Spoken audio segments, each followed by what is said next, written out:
Direktang giangko ni Police Major Oliver Pauya labaw sa Traffic Enforcement Unit sa Jensan nga wala pa na-accredit sa local government unit ang towing service company nga naghatag og serbisyo kanila.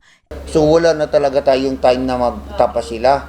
Kasi dapat yung yung city magpapadala sa kanila lang ng natin ng memorandum. Kasi kung antayin pa natin yung bidding process, so paano natin yan? Makikita natin yung mga problema natin. Paano natin ma-address pag may banggaan dyan, may mga impounded vehicle tayo? Madidelay. Saan natin ilalagay dito?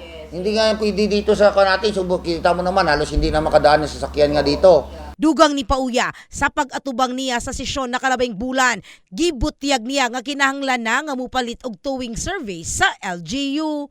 Even before, nung mag-assume ako dito, mayroon na tayong nag-tow dito sa Kainilay. So it so happen na wala talagang documents, walang resibo.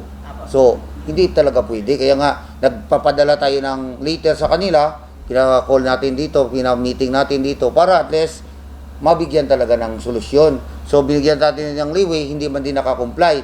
So it's so happy yung nag-attend sa sa sanggunian, sa mga meeting ng LTFRB, yung cooperative, yung sa retiree cooperative. So tuloy at saka iyan ang ni-acknowledge ng nating gobyerno ngayon dahil cooperative. Butyag ni Pauya nga mi barato na usab ang singil sa towing service gikan sa 2,000 pesos na nalamang sa 1,000 pesos karon apan sa bahin sa usa ka motorista bugat gihapon kini alang kaniya nga driver og tricycle. Tres mo ligid ang ibutang dito, ma'am. Nya pa labot sa tuwing. Pilay towing. 1.5. 4.5 tanan. Nya asa mo kumangita ng 4.5. Gani giangkon usab sa opisyal nga nag-apply na og accreditation sa LGU ang towing service nga partner karon sa TEU. In the heart of changing lives. Kini sa Brigada Richelle Gubalani, Brigada News.